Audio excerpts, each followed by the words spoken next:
I think the most important thing to recognize first and foremost is you don't have a system. Right now, you don't have a system. Your system is, let me sit down with the client and figure out what they want to do. Maybe there's some minimal consultative things of what they think they should do, but you don't sit down with them and go, do you want to win? And how, if you say, yes, I want to win, how bad do you want to win? How bad do you want it? So we're going to go through this today, and I think it's impressive too, because the other thing we're playing here is a referral game. A referral game. We want to set expectations. People want to be led through processes, right? They want to be led in life. We need leaders, right? Leaders make the world go round. So they are hiring you to be led, so lead them. Lead them. And you need a system to go, all right, here, if you want to win, here's my system. Now it's an a la carte system, but I just want to let you know, if you did every one of these 10 steps, you're going to give yourself a 98% chance of winning the offer. Is that something you're interested in, you're comfortable with? Let's just see what they say. But again, the most important thing to unpack right now is that many of your colleagues across the nation don't have systems for anything. There's no pre-listing system. There's no post-listing system. There's no marketing system. And what is a system? It's just a list. It's a checklist. That's all it is. So coming up with checklists for everything. Post-close checklist. Pre-inspection, post-inspection checklist. Whatever. There's an endless amount of systems that you can and should be creating. And this is just simply one to win the offer. Now, the first one is sharing stories. So you want to share success stories. This is a direct assault on the typical approach of a real estate agent, which is to share how fast they sold a listing. So this is totally different. Sharing success stories is what's the story behind the successful winning of the offer or the quick sale. But in terms of writing winning offers for buyers, there's a lot of buyers out there that feel like success is not an option. Success is not an option. If we polled people that want to buy right now, they would say, well, there's no houses. There's no inventory. I'd love to sell my house, but where am I going to go? So the more stories you share about what they can expect and what are the actual real possibilities in this market, the more hands that are going to raise going, all right, Dawn and Kelly, I want y'all to help me. I'm ready to do this. Like, you've opened my eyes to what's going to be involved in the process, and I think I can do it, and I need to do it because there's people out there that need to do it. The biggest driving factor of people right now, the biggest demographic right now is this senior demographic. They gotta downsize, or they got to sell their home so they can move in with family or go to assisted living. That's not predicated on market conditions. Like, they gotta do it. So we need to be prepared to help people. If we can help people buy more homes, we're gonna help people find more homes to buy. All right? So sharing success stories. So how did you win this offer? Now your example, Liz, is not the greatest example because it was fluky. But when it's not fluky, or maybe there's some other things around that transaction that weren't fluky. It just wasn't a technical error or whatever. You know, you didn't win by default, but if you had won, gosh, and there was some tangible thing that we could point to that got you or helped your seller get to this place of success, man, that would be a great story to tell, right? All right, number 2 is the pre-approval with due diligence. So this means you're sending a discovery email to the lender, and you've got a list of questions that you ask the lender about the buyer. So, yeah, so what does their pre-approval consist of? And this would be like deepening your relationship with your lender, knowing their process. This term pre-approval, I wish Diana was here today to back me up on this, but this term pre-approval, I would say I would think it's fair to say that not every mortgage lender's pre-approval process are created equal. Some, most lenders that I know try to push square pegs through round holes. And they're like, this is the strategy. So we don't want to work with lenders that do that. And in order to understand, to know what their pre-approval process is, we need to do some due diligence. But every buyer that's pre-approved by your preferred lender or a preferred lender in your preferred lender pool, you know what their pre-approval process is, and you're going to document it and you're going to show it to the listing agent. So here's what's been done. Here's what the pre-approval process means for this particular buyer and for this particular credible local lender. Like their credit just hasn't been run. We have these documents on file. We have checked this out. We've cleared this out. We've got debt to income where we need to go. And you have a glowing recommendation from a lender, like we've checked, they have no bankruptcies, there's going to be no surprises, there's no credit card debt, all this stuff is taken care of, okay? So that's what that is having a due diligence questionnaire, a discovery email that you are submitting to the buyer's lender that you're going to provide to the listing agent with the offer. And then you have the listing agent call. This is an easy one, right? You call the listing agent and go, hey, about to submit an offer. What do I need to know? Is there anything special I need to know about your sellers? Do they need a reverse contingency? Do they have any contingencies? Or they need a specific close date? Is there some terms of possession that we need to know about? How can I structure my offer so that it fits their needs perfectly? Like we understand that the seller wants to get a certain amount for their home, but what else? What else besides the offer price is important to your seller? Think about it from this standpoint too, okay? We've talked about the number one thing a seller wants from the agent they hire, from the buyer they agree to work with, from the offer they accept is certainty. A point person, if you will, who is diagnosing that certainty is the listing agent. So if I get no calls from Kelly, if I get no communication from Kelly, I have no relationship with Kelly, I haven't worked with her in the past, we're looking, it's a process of elimination, right? We're looking for reasons to go, when you get 12 offers, you're like, all right, which ones can we throw away immediately? So the listing agent call, that would give me a great deal of confidence in the way that you work. If you call me and are like, hey, I want to create an offer that's tailor fit for your seller's needs. When do they want to close? What's the possession? What's their possession criteria? What else is important to them besides price? What do they need? Who knows what you're going to find, right? Who knows what you're going to find out? And let's not gloss over this fact that we're playing a referral game here, okay? This listing agent may send you referrals, who knows? But the main referral partner that you're focused on is your buyer. And they're like, wow, this is my process. So we're gonna wow them with the fact that we have a system and a process, and we're gonna wow them with the results that this system and process produces. Like, hey, this is what I found out. I called the listing agent, asked him a bunch of questions. I think I've got a leg up. I think I found a pain point that we could meet that maybe others may not. The number 4 is the meticulous offer. And that's just speaking to the fact that there's a lot of buyer representatives out there that are writing contracts for their clients that are incomplete, that are missing stuff, right? So if you get an offer that's missing stuff, like missing an initial here, missing this here, missing that there, that are skimping on offers, right?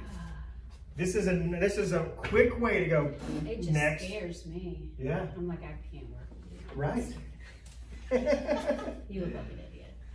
Well, and that's the thing, right? I mean, we need to be confident in our lender. We need to be confident in our title agent, but we need to be confident in the agents that we're working with. You know, that's why, you know, we haven't talked about this in a while in here, but one of the most important things you have as a real estate agent is your reputation in the agent community. That's why even if the agent on the other end is a total B, you stay cool and calm and collected as much as you can, right? You don't get all attitudey, you know, that can blow the deal. So drama blows deals, right? And you don't want to have a reputation of being a hard ass or drama or somebody that's just totally a hot mess. This part I absolutely loved. So this agent presents a summary sheet. It's the front page of the offer. It is really just like a bullet pointed list of here's what you need to know. Here's what the offer. So you think about this. This offer is going to rise to the top. What happens when you have multiple offers on a property? It's like a buyer seeing multiple homes in a day. And you sit down after coffee, after 10 showings, you're like, hey, you remember that house? They don't remember jack. They're like, oh, I don't know. They're all the living rooms are swimming through my head at one time. So we want our offer to rise to the top. So this offer summary just has all the bullet points they need to know. Here's our offer price. We did not ask for any contingencies, 0. Concessions, 0. You know, closing date, this. You know, it just has a bulleted list of all the things that a listing agent or a seller need to know about what's contained in that offer. You know, from termite to everything else, home inspection, everything else. All right, now this is where it gets a little dicey, okay?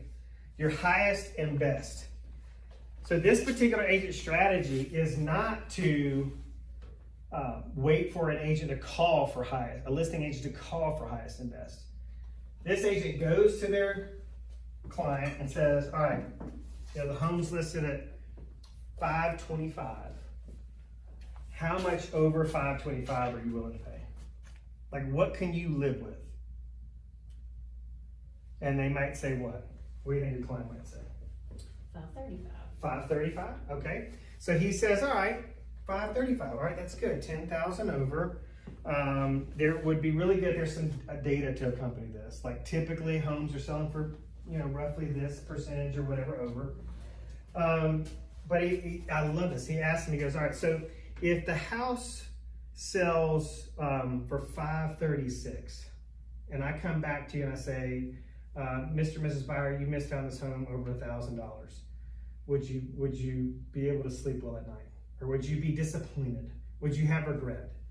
And from this agent's experience, 9 times out of 10, they're like, oh, hell no, I'm not losing the house over $1,000. So then he says, well, what about $5,000? Yeah, that still pissed me off. What about $10,000? What about $20,000? Oh, they can have it. You know, so there gets to a point where he ranks, he just keeps working with him on this. And because the other thing too, again, we're playing the referral game here, right? So if they don't win the offer, who gets blamed?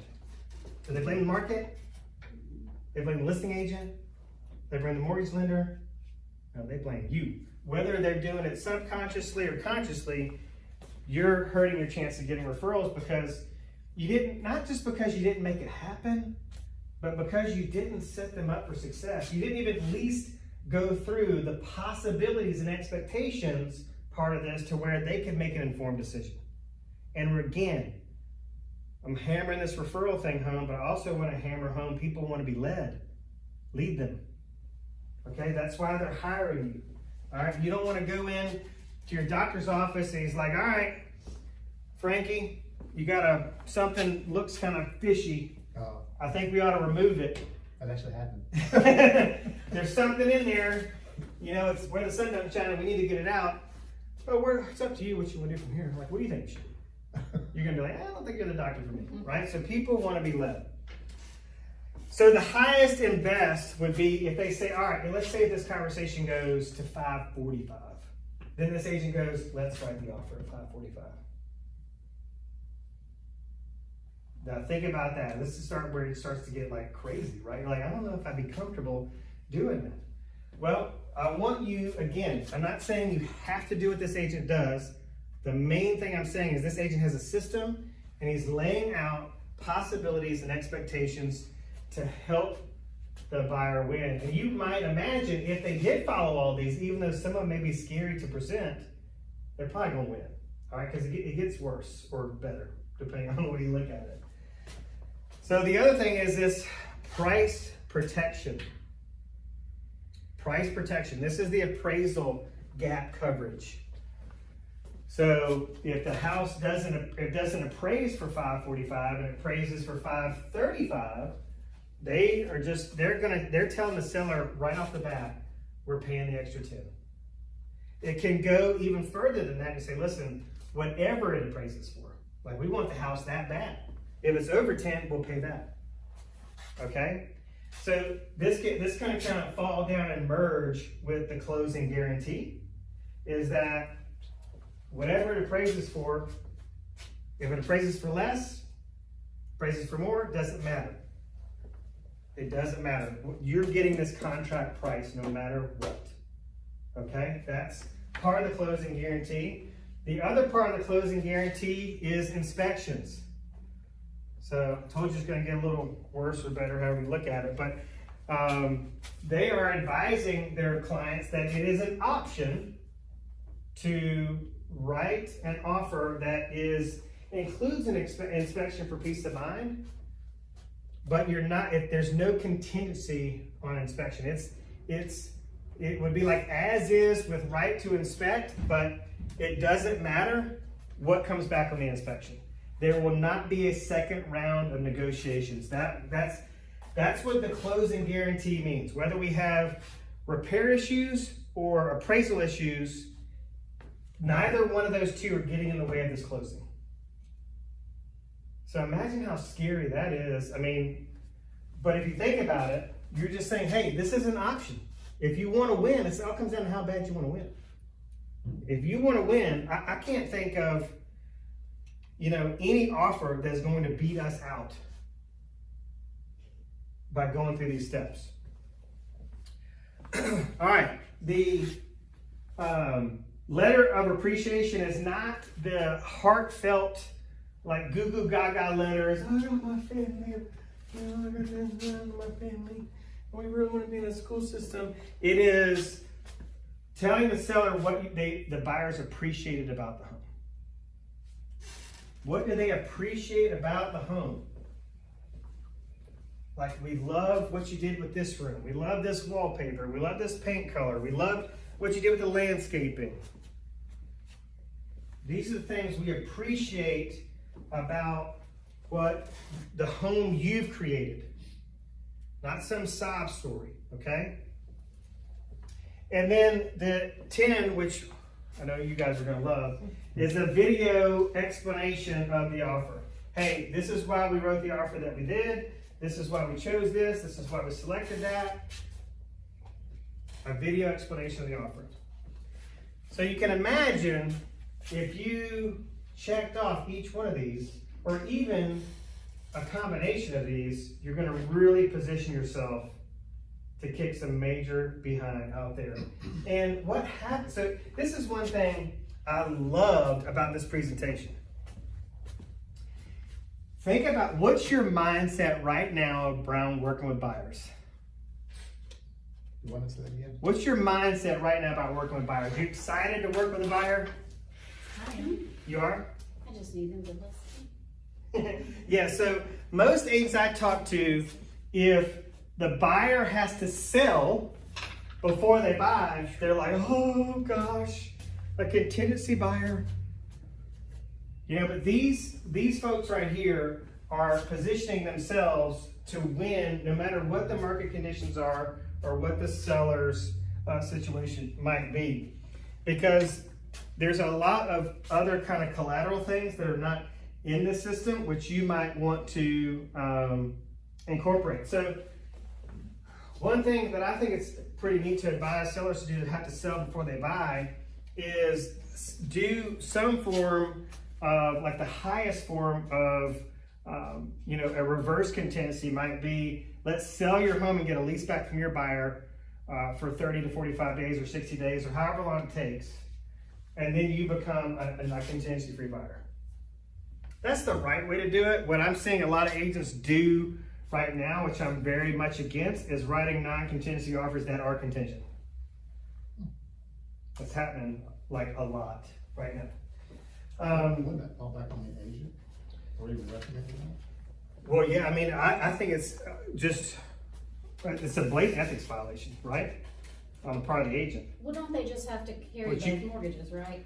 But So if they don't qualify for a bridge loan, you're saying they're. yeah, you can absolutely do that if you're approved to do it. But what I'm saying is agents are doing it. Uh-huh. They're advising their clients to do it. And that's for forgiveness later. Yeah, let's just hope let's just hope all the dominoes fall how we want them to, so that we don't have any hiccups. But I'll give you an example, Kelly. We had an agent, I think this was a house in Foley or Gulf Shores, but, and the agent representing the buyer was a broker, and she advised the client to write an offer, a contingency-free contract, but their house was absolutely, and here's the thing that made it even worse. She had the listing. She had their listing, and she was represented as a buyer, and so she had full knowledge of what the situation was, wrote the offer, non-contingent, and then the buyer of her home did not back out, but they had a home to sell or some other circumstance, so they needed, something wasn't ready, or their lender raised their hand and said, hey, we need 3 more days. Mm-hmm. So the agent had to fess up and go, hey, surprise. And then she blamed it on the lender, telling her that they were approved without selling their home, and anyway, it was a whole mess we had to clean up. But I'm not a big fan of that. Here's some other things, just a couple really quick things, is that some agents are advising their clients to do on the buy side. This is kind of a neat thing. They offer to donate a certain amount of money to their seller's favorite charity. They create urgency with deadlines. A big difference, Frankie, between Birmingham contracts and Baldwin County contracts is that Baldwin County contracts have an offer and acceptance period. So they have a deadline attached to it. Here in Birmingham, there's no deadline attached to the contract unless you want to write it in the provision section. Give an example of what they do about. So typically, Baldwin County contracts, most of them are you give the seller 24 to 48 hours to consider the offer, and then the offer is dead. Okay. So we don't have that here, and this agent who brought this up, they don't have that in their market, but they always include deadlines. And just think about this, they're presenting the highest and best right there. So there's an incentive for the seller to go, and they're meeting all these criteria, just like, this is the best offer. We need to accept this offer. You almost have to do deadlines now because you've got to move on. We can't sit and if somebody's got to buy a house, they've got to. Yeah. Especially if you just sold theirs. Yeah, you can rescind. I mean, you can rescind the offer, right? As long as it hasn't been accepted at any point. But it's like creating a sense of urgency. There is a definite power of deadlines, which is a great point. Some buyers agents are offering, some buyers are offering to pay for moving expenses, or a detailed cleaning, like a deep clean before they move out. Like we're gonna pay for the deep clean. You guys just move your stuff out. Don't worry about the dust and the dog hair and all that stuff. We got it, right? All right. Any questions about that before we move on? I need to get a little faster. My mouth is just. Yeah, I do have a question. That 1 through 10, you think it'd be a good idea just to have that as a generic form and label it as an agenda and part of your listing or buyer consultation? 100%. Yeah. So you just say, listen, here's a system that I know that is 99% effective, whether you want to do all these things or not. But setting those expectations early and often is the goal.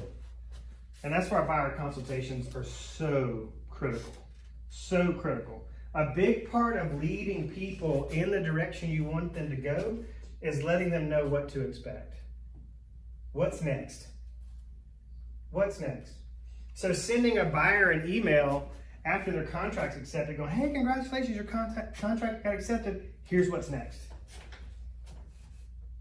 And that's part of the systems and the processes. These emails these are email templates that you've created, and this is a lot of work.